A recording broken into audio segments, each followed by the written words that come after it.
Muy buenas tardes a todos, bienvenidos una vez más a La Radioactiva, con este ciclo de entrevistas donde semana a semana distintas personalidades vienen a contar acerca del pasado, del presente y del futuro de sus respectivas profesiones.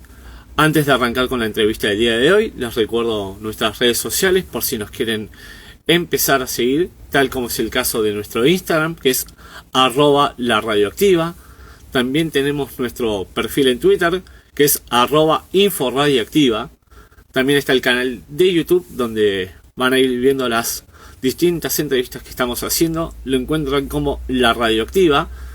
Y también tenemos nuestra cuenta de mail, por si nos quieren sugerir el nombre de algún invitado o de alguna idea, lo pueden hacer en laradioactiva@gmail.com. También aprovecho para saludar a cada uno de ustedes y agradecerles que se hayan unido a esta transmisión.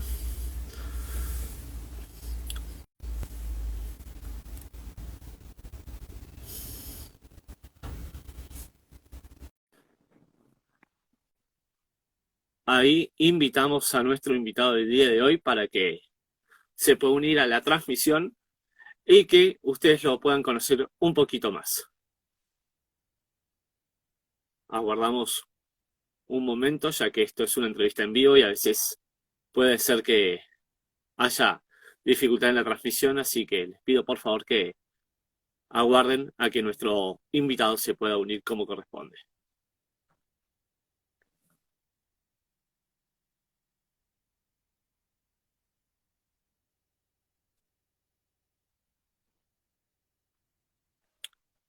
Ahí le acabamos de mandar un mensaje a nuestro invitado para que pueda aceptar nuestra invitación y empezar a desarrollar la entrevista correspondiente el día de hoy.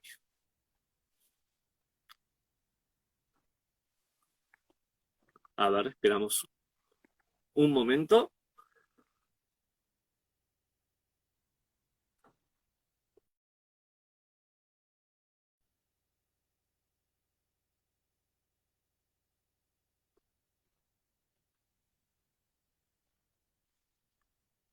A ver, le decimos a nuestro invitado si nos escucha bien. A ver ahí, si me ven.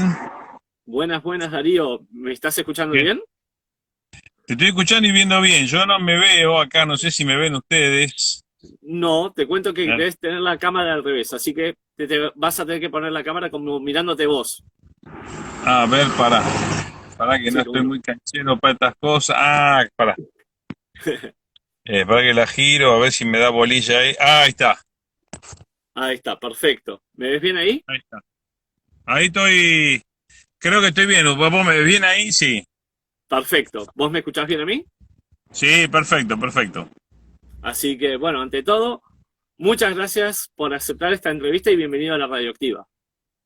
No, muchas gracias a vos y bueno, un saludo grande para vos y para todo tu público y para la gente que esté siguiendo esta entrevista.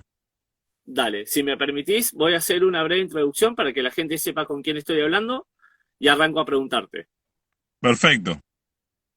Bien, les cuento a todos que el invitado del día de hoy es el señor Darío Volonté. Él es submaquinista oficial y aparte es cantante lírico argentino hace muchísimos años. Así que, Darío, cuando consideres pertinente, arranco con las preguntas. Perfecto, cuando quieras. Bien, sabiendo que te dedicas a la música hace muchos años, la verdad no sé hace cuántos, sinceramente, quería preguntarte cómo fue que arrancó esto en vos, ¿no? A dedicarte a la música.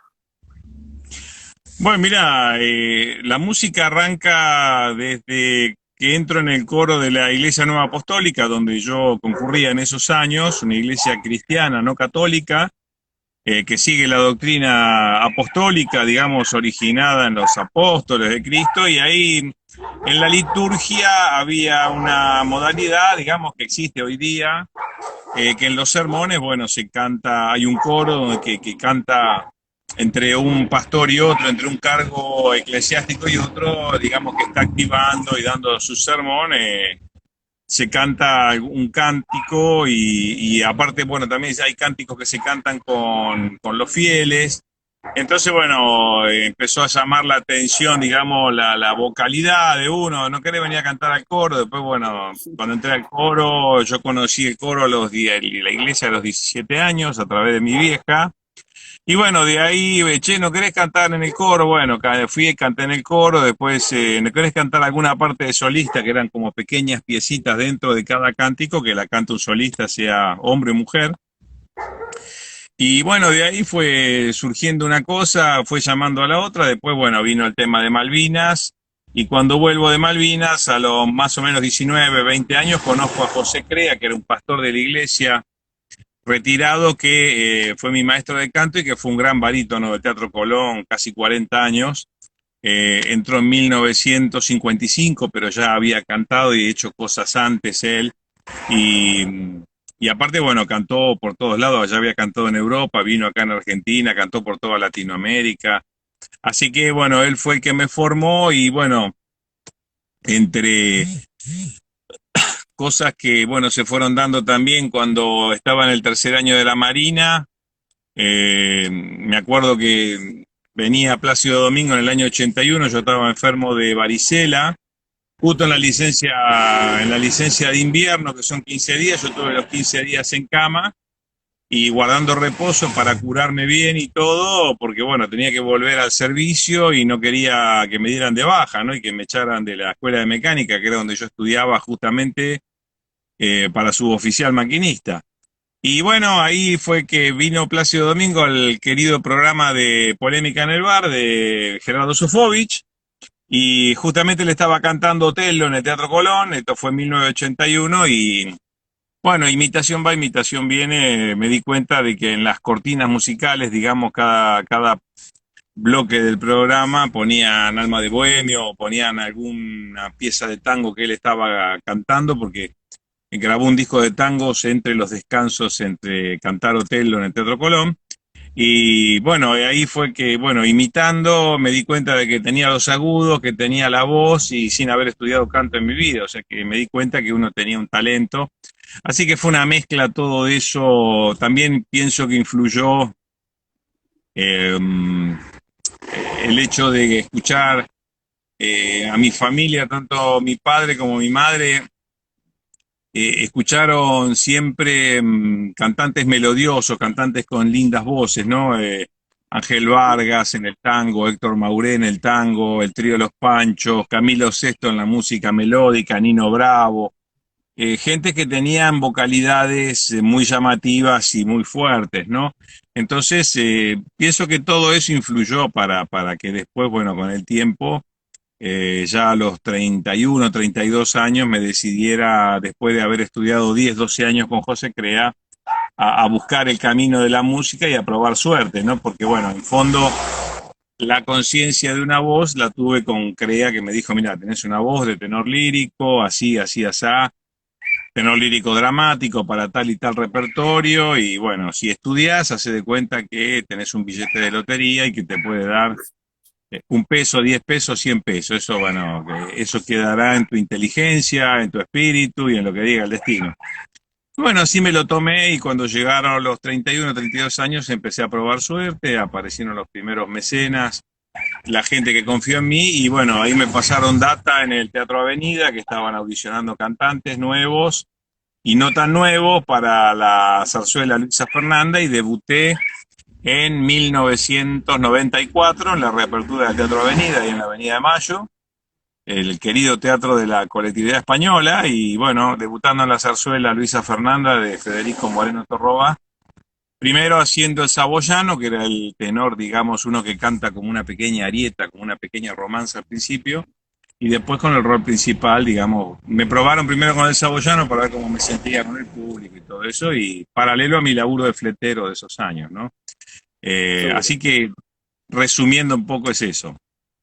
Así que es increíble, ¿no? Porque justamente una de las preguntas va a ser un poco en torno a lo que es tu pasado en la guerra de Malvinas, ¿no? Que fuiste tan joven allí en medio de un conflicto, ¿no?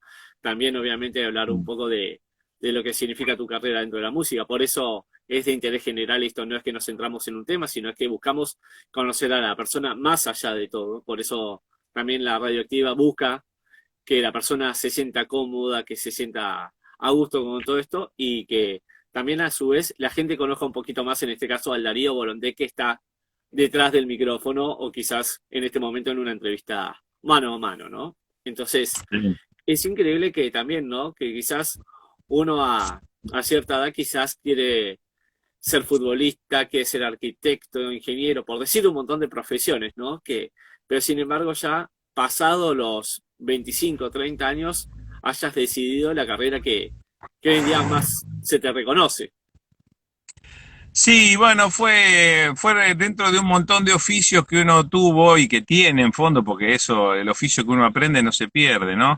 Eh, Era también para mí una salida económica y una posibilidad económica también, el hecho de cantar, saber que uno tiene un talento, que si lo sabe usar y hace una carrera determinada y da los pasos medianamente que tiene que dar, bueno, probé por ese lado porque era el talento más probado y más patente y más latente, ¿no? Porque más allá de los oficios que uno aprendió, eh, fui, creo, bastante muy buen maquinista, un montón de cosas me las acuerdo y me las recuerdo porque, bueno, son parte del oficio.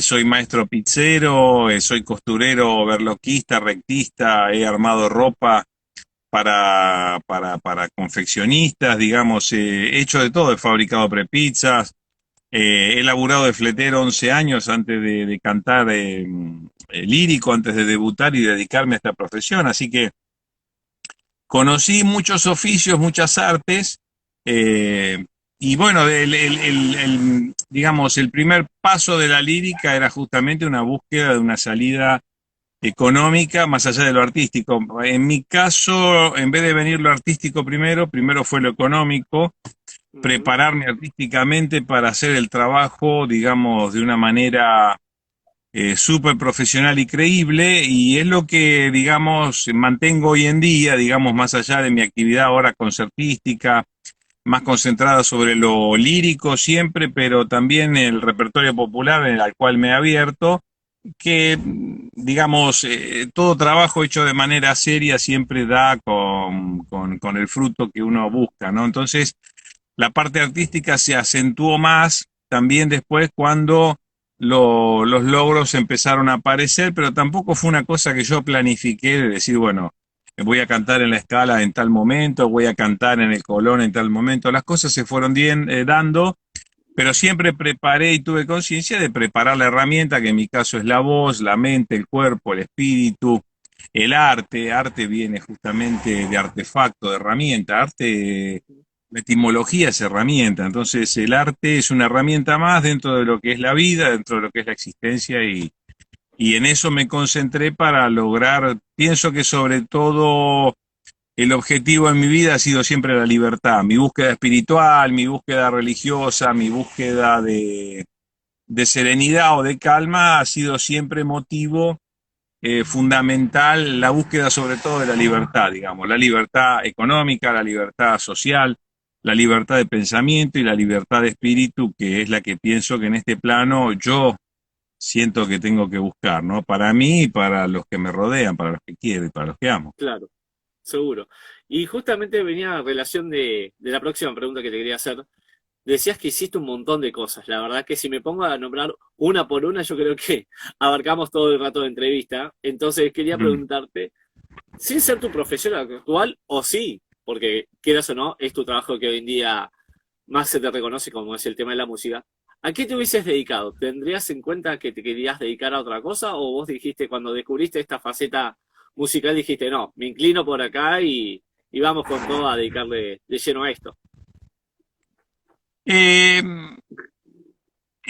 fue, digamos, una cosa que fue también día por día, o sea, yo no es que estaba, incluso en tres o cuatro ocasiones estuve pensando incluso en adosar de hecho, digamos, tengo otras actividades a nivel, digamos, comercial, pero no, digamos, incluso en algún momento me pasó por la cabeza, que incluso siempre lo tengo ahí como en la gatera, ser productor de bananas en el norte. También estaba con la idea viste, de producir frutas a nivel más ecológico, digamos, melones, sandías, bananas. Me gusta el calor, me gusta el sol. El calor extremo no me molesta en lo más mínimo, me gusta mucho el sol.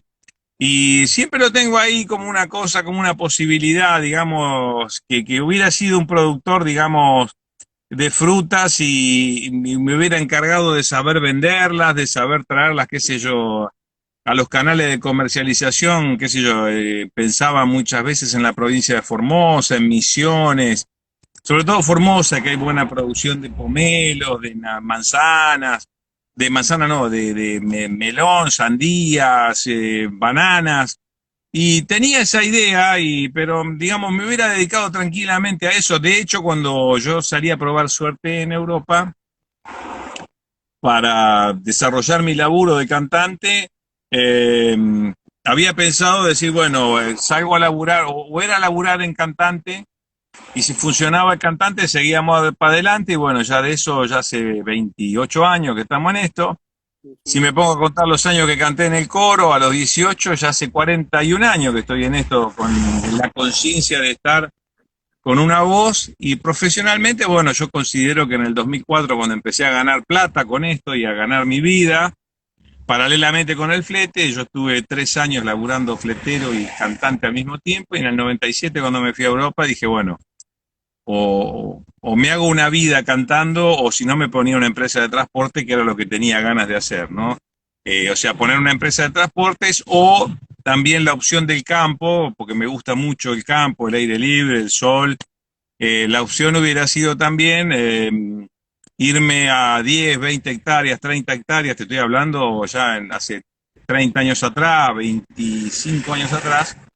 La opción era, bueno, si no va bien en esto, me armo un emprendimiento, digamos, donde empiece a producir alimentos, y tenía libros y cosas así, que cómo vivir con 1 hectárea, cómo vivir con 2 hectáreas sin necesidad de dinero. Siempre me giró esa idea en la cabeza de una vida más espiritual y más desligada a lo que sea lo material, pero lo material visto desde un punto de vista más, tal vez más romántico, más idealista, ¿no? O sea, donde decir, bueno, el dinero sirve y es importante para moverse, para estar, pero en determinados ámbitos. Yo en ese momento dije, bueno, o me desarrollo vitalmente cantando, o me desarrollaré vitalmente en el medio del campo produciendo alimentos y haciendo mi vida, haciendo mi dinero y haciendo mi existencia de otra manera. Así que siempre la opción hubiera sido esa, ¿no? O sea, o cantante, y bueno, se dio lo de cantante, y es verdad que la vida de cantante es muy libre y es muy independiente, porque bueno, te llaman, cantás, haces tu contrato y terminás, y digamos, y en estos años, digamos, donde uno se concentró más en la carrera concertística y en la parte, digamos, de viajar, cantar en eventos, cantar en conciertos con orquestas o con piano, o con mis pistas grabadas y ecualizadas por mí mismo y por mi gente amiga. Voy moviéndome día por día, tratando de seguir lo que medianamente hablaba Bodhidharma, que fue el patriarca del budismo zen, digamos, de que, bueno, las palabras son ilusiones y que lo vivencial es lo más importante. Por más que uno se tenga que expresar con palabras, lo que uno vive es lo más importante, y después, bueno, expresar eso que uno vive en palabras para tratar de ser útil a uno mismo, de ser feliz uno mismo, y tratar de hacer feliz a los que rodean, ¿no? A los que a uno lo rodea. Totalmente de acuerdo. Y justamente vos hablabas recién que preferís el calor extremo, que no te molesta, las altas temperaturas y demás. Quería preguntarte si justamente esa comparación que hacías, porque viste que están los que eligen el frío y los que eligen el calor, no hay un punto medio, generalmente. Quería preguntarte si justamente eso se debe a que el frío, quizás el hecho de tomar frío, las bajas temperaturas en sí, condicionan mucho el tema de tu propia voz, ¿no? Que tenés que cuidarte de un montón de factores que a la hora de cantar son fundamentales. No, no, porque no, uno en este oficio tenés que ser medio, yo siempre me lo tomé así, tenés que ser un 4x4, ¿viste? O sea, tenés que saber cantar como me ha tocado cantar con calor, con frío. es un laburo en el que tenés que estar físicamente bien, pero no cuidarte demasiado porque te fragilizás y no descuidarte porque te podés joder solo, ¿viste? Entonces, Ujú, como todo en la vida es un término medio y no me molesta el frío me encanta también, o sea, cuando estoy en Buenos Aires o cuando voy a la costa, ¿viste? Y hace frío, me pongo una gorra, me pongo mis botas y salgo a caminar, ¿viste? En el medio del frío, incluso hasta con lluvia. Pero, digamos, bicho por bicho, es verdad que, digamos, el bicho que uno puede ser con el calor y con el frío, es verdad que cuando empiezan a venir eh, los calores, viste, qué sé yo, tengo un 20 minutos de espera, viste, capaz que hace 36 grados, la gente en general está buscando la sombra, yo me saco la remera y me tomo un poquito, me compro una botella de agua y me pongo abajo del sol, viste, y me pongo como un camarón, viste, y me gusta, y qué sé yo, me tira, digamos, pero me gusta el frío, el calor, la primavera, todas las estaciones, pero es verdad que yo hubiera sido un tipo, digamos, realmente muy caribeño, tranquilamente, o haber vivido en una provincia como Formosa, o como, viste, provincias que son más calurosas, Corrientes, viste, hubiera estado tranquilamente como en mi salsa, digamos, porque realmente, incluso cuando he ido a cantar por esos lares, he estado en el Chaco cantando por primera vez este año justamente, y justamente fue en época que no hacía mucho frío, que acá hacía frío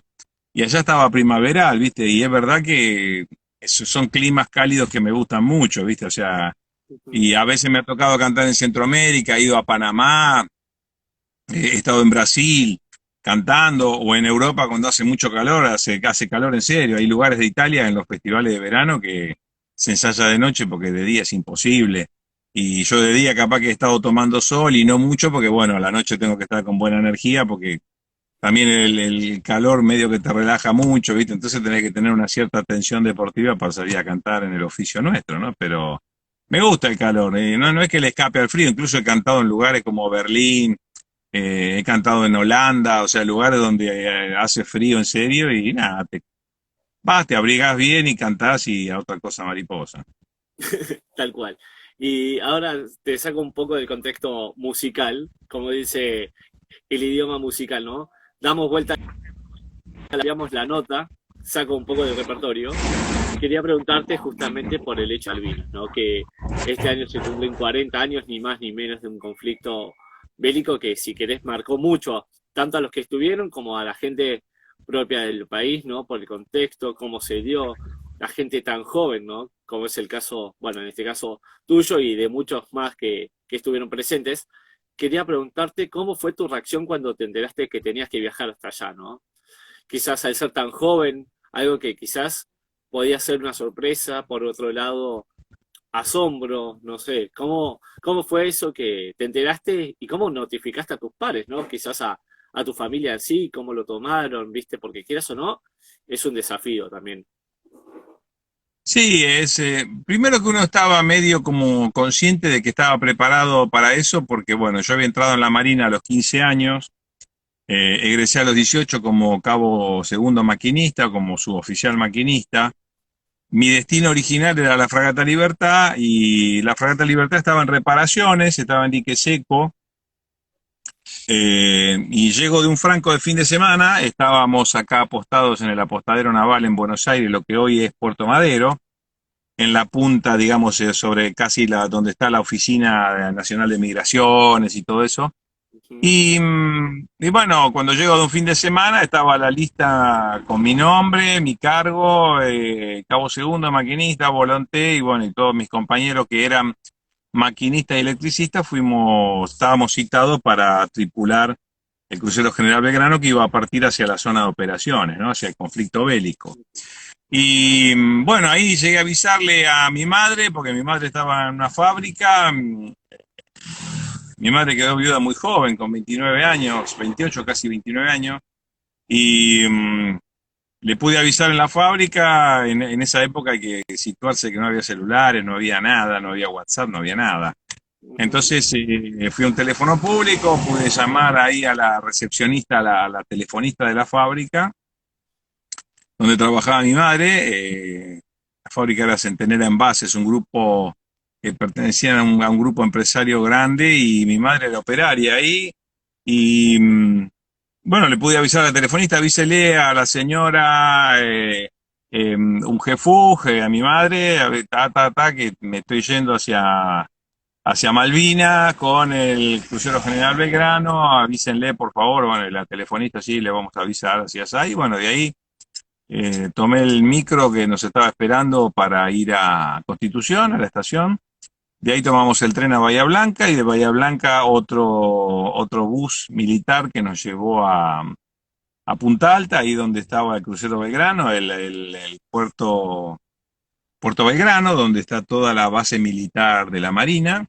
Y ahí, bueno, de ahí nos embarcamos directamente, me dieron el turno, me dijeron, bueno, Caldera Ala, turno de 4 a 8 de la mañana y de 16 a 20, y bueno, y ahí fue todo el periplo, digamos, de empezar o sea, la sorpresa también fue medio antes también, porque bueno, cuando uno se entera de que, bueno, se recuperaron las Malvinas, de que se había retomado el territorio, lo que yo llamo hoy día nuestra provincia, Ujú. bueno, fue una sorpresa porque, bueno, digamos, militarmente sabés la fuerza que tiene Inglaterra, que tiene Estados Unidos, que tiene la OTAN.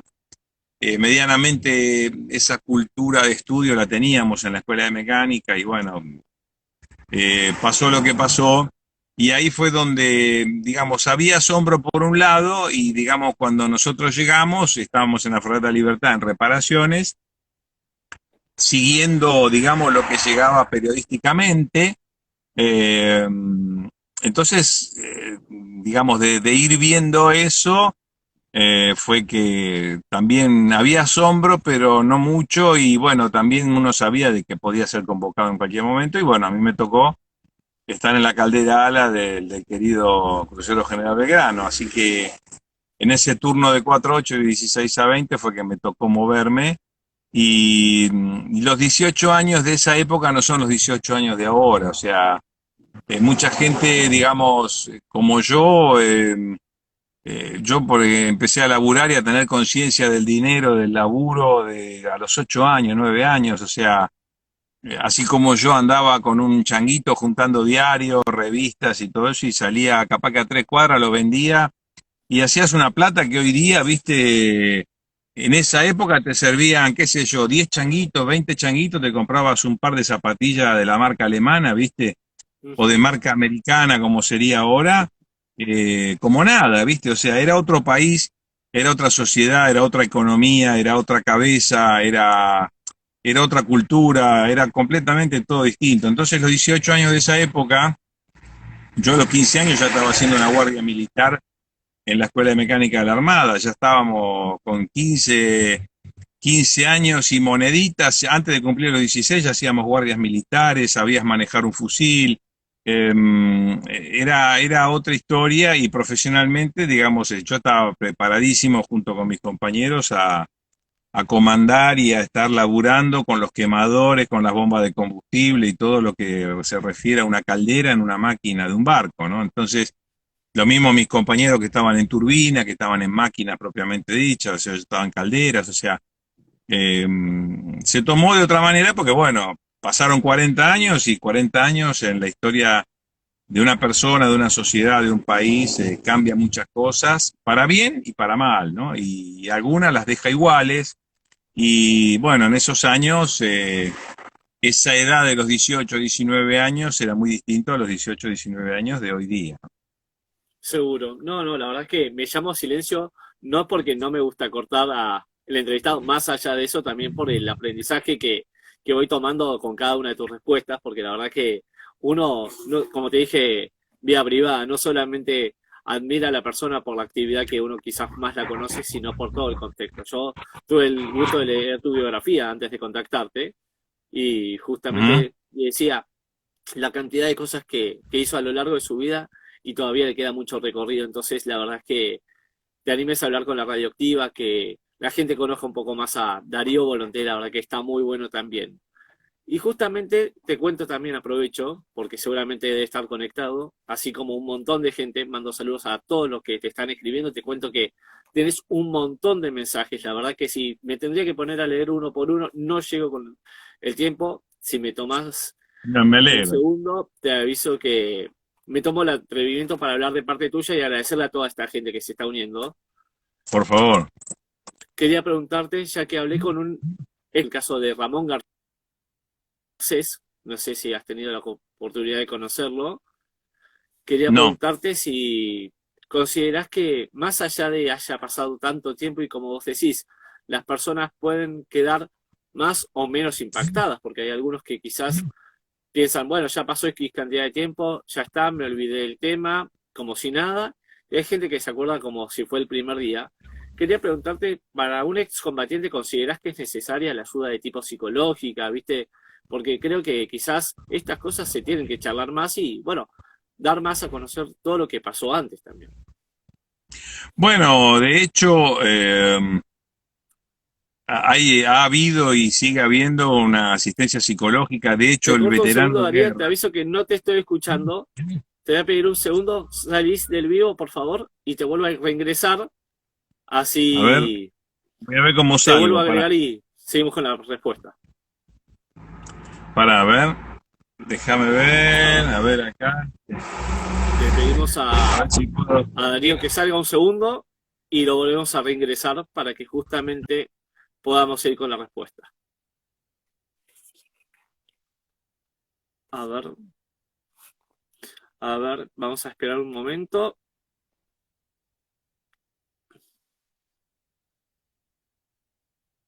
A ver, te pedimos, Darío, por favor, que salgas un momento de la transmisión, porque no se te está escuchando. A ver, vamos a ver ahí. Ahí está.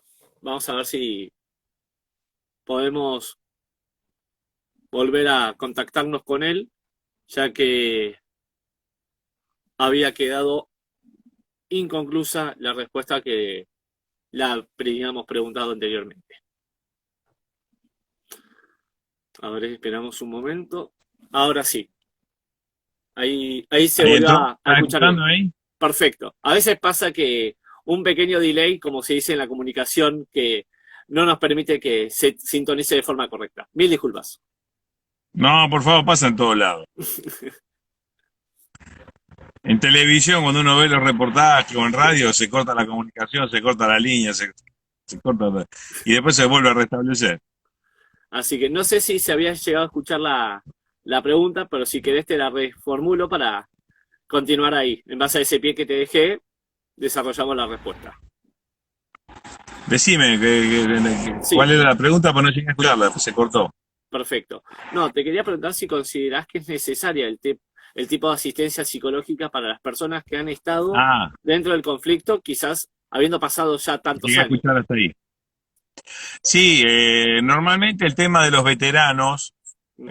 requiere una asistencia psicológica muy grande en general, porque bueno, es un post-trauma bastante fuerte, porque bueno, se vive en tensiones y digamos, y formas de toma de decisiones todas muy, una encima de la otra. Entonces, bueno, de hecho, ya han pasado los 1000 veteranos de guerra que se han suicidado. Más allá de los que murieron por causas naturales, pero solo suicidados, hace poco me enteré de informes periodísticos y de informes de los mismos veteranos y de los centros de salud, que ya hay más de 1000 que se han suicidado. O sea, hay una conducta y hay un daño que se ha estudiado mucho, que yo no conozco bien porque no es mi tema, pero quedan como daños, digamos que en algunos puede detonar con los años, puede detonar con el tiempo, otros detonan de manera más cercana en el tiempo. Entonces sí, hace falta, digamos, en algunos casos, una asistencia psicológica. En mi caso no fue así, pero bueno, yo lo atribuyo siempre a un tema de la constitución de uno, ¿no? Por eso yo no creo mucho en el tema mérito, sí en el mérito, digamos, en la vida cotidiana de laburar, meritar significa esforzarse por lograr una vida buena, digamos, pero no el mérito en el hecho de decir, no, logró tal cosa, logró tal otra. Uno, dentro de lo que se ve espiritualmente en todas las escrituras iniciáticas, uno viene a hacer un camino lo mejor que puede para seguir en este plano y seguir el camino en el universo en el cual yo creo. en distintas ramas y en distintos planos a nivel espiritual, semi-espiritual, material. No creo que esta existencia sea la única que hay. Entonces, para nada creo en eso. Y respeto todas las creencias.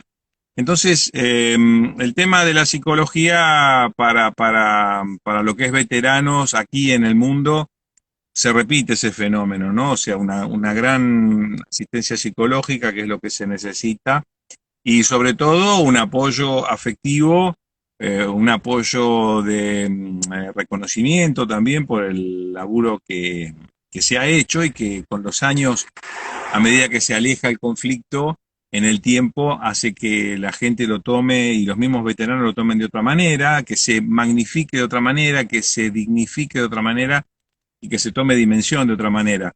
Eh, pero bueno, eso es lo que ha generado que, bueno, haya apoyo psicológico, porque aquí y en el mundo es un tema, el veterano de guerra que vuelve de una acción bélica, vuelve, digamos, en muy poco tiempo, eh, está sometido a tensiones muy grandes y a toma de decisiones muy grandes, y aparte a cada uno le tocó una cosa distinta. No es lo mismo el que la vivió en el mar, no es lo mismo el que la vivió en el aire, el que la vivió en el combate cuerpo a cuerpo, el que la vivió en una radio, escuchando determinadas acciones que son dramáticas y bueno, ayudando a sus compañeros, mandando mensajes, recibiendo. Todo lo que es una guerra es un conflicto permanente y es una toma de decisión que es muy, ¿cómo decir? Muy difícil después cuando uno entra en la tranquilidad poder superarla, ¿no? Entonces, en mi caso, bueno, yo volví aquí al continente, bueno, miré cuando terminó la guerra, miré para adelante y traté de seguir con mi vida y digamos, y es como que, bueno, tal vez la cuestión espiritual, la cuestión de la búsqueda más allá de la psicología, más allá de las emociones, el porqué del bien y del mal, el porqué las cosas no son absolutas, pero eso se aprende, eso se busca y bueno, yo siempre tuve esa necesidad, mismo de chico, eh, tal vez una conciencia de vida espiritual la tuve justamente en la iglesia donde empecé a cantar, entonces de allí buscando hacia el budismo, hacia el taoísmo,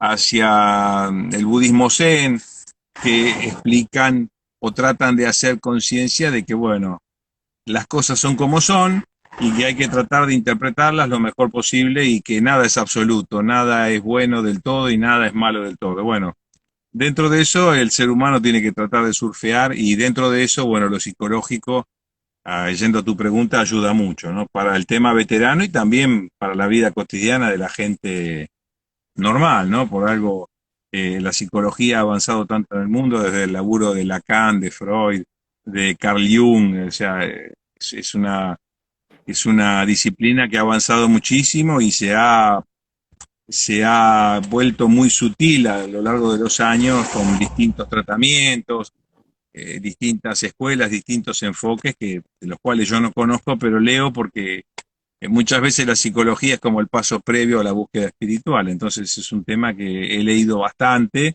Hace poco me compré el libro El malestar en la cultura que creo que es de Freud, si no me acuerdo mal, que es un libro justamente de esos icónicos de la psicología para ver qué enfoque tenían los tipos para después justamente ligarlo con lo espiritual y ligarlo con lo religioso, ¿no? Lógico. Y bueno, la última pregunta, más allá, como decíamos, ¿no? Del lado que conocíamos recién, como es el lado musical, también hablamos un poco de lo que es Malvinas, que es otra faceta que te encontró en otro momento.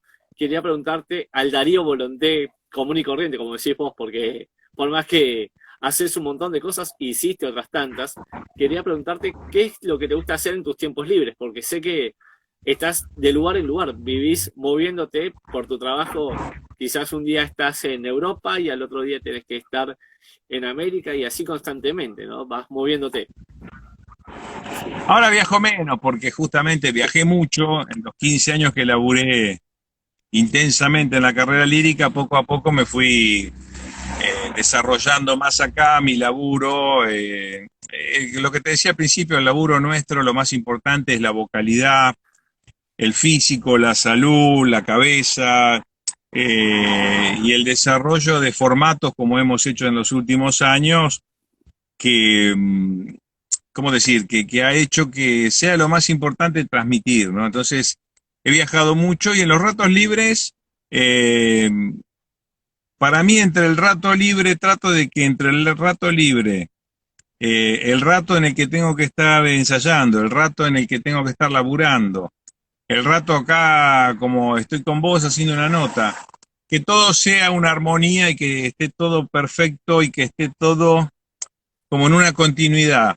Lao Tse decía en el taoísmo, bendito es aquel que no distingue entre jugar y trabajar. Entonces yo estoy tratando de que todo sea un juego, tratar de que mi laburo sea un juego, más allá de la exigencia y todo eso, bueno, que siga un juego, que siga un espíritu de niño, un espíritu, por eso a Lao Tse le decían el niño viejo. Lao Tse quería decir el niño viejo o el viejo orejudo, el que sabe escucharse, ¿no? El que sabe oírse y muchas veces tratar de ser libre también de esos condicionamientos para que justamente, ¿por qué hacemos las cosas y desde dónde las hacemos? Entonces, bueno, tratar de buscar eso, tratar de ser sincero con uno mismo, y por eso, yendo a alguna de las preguntas que me hiciste antes, es estar abierto a decir, bueno, a la mañana me levanto, digo, bueno, estoy preparando tal evento, tal concierto, tal cosa, tal otra, tengo que hacer este llamado, tengo que pasar un presupuesto allá, después tengo que hacer mis actividades cotidianas con mi familia, yendo a un lado, yendo al otro.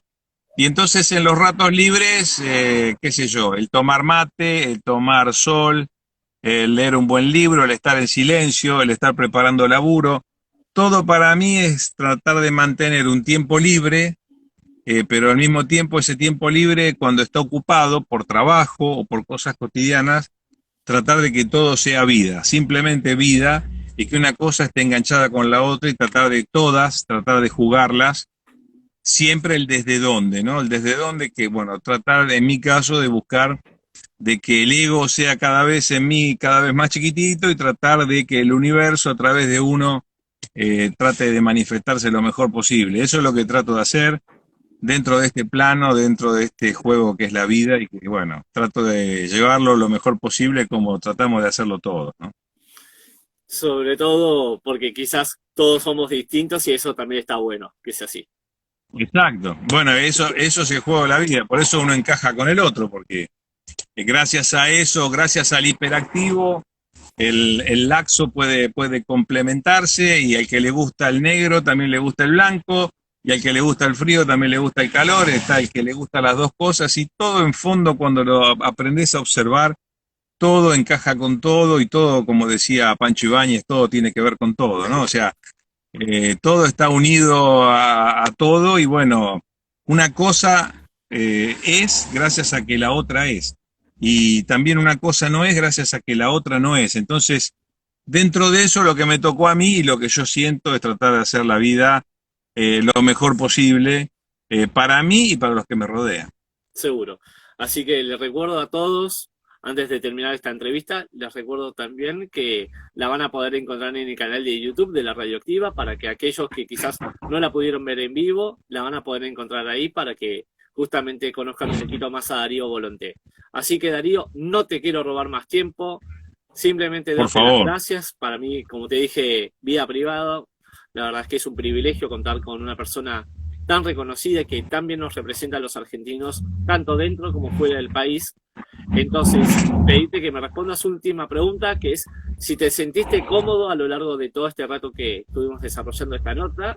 Y bueno, por favor, mandale un saludo a La Radioactiva, ya que nos gustaría mantener el contacto con vos. Y si querés despedirte cantando o haciendo lo que vos quieras, sabés que para nosotros escucharte es un privilegio y es, como se dice, es un mimo al alma que nos podemos dar. Me sentí bárbaro y me sentí viviendo en la nota, o sea, no haciendo una nota, sino simplemente viviendo. Un saludo a toda la gente acá que estoy viendo que se ha unido a la nota y que mandan mensajes y simplemente tal vez como un mantrita, es una melodía de cuando tú no estás, pero que yo la modifico, que es voy por la ruta de mi destino, con el amparo de tu mirar. Soy como el ave que en el camino abrió las cuerdas de su cantar. Impresionante, no, en una palabra sola te lo resumo, la verdad, impresionante. Muchas gracias. Muchas Un gracias a saludo vos. a todos. Y no, gracias a vos por la nota y bueno, y un saludo a toda la gente que está ahí y a los que vean a futuro y que estén mirando esta nota, sea cuando sea, siempre es un eterno presente todo, así que un beso grande a todos y para vos y para toda tu gente, buena vida, como decimos siempre. Dale, un abrazo grande para vos y mantenemos el contacto vía privada porque cuando quieras también volver a comentar algo o simplemente charlar, vos sabés que la radioactiva te deja las puertas abiertas. Impecable, buena vida para todos y lo mejor, para vos y para todo el público. Chao, chao. Chao, chao, lo mejor.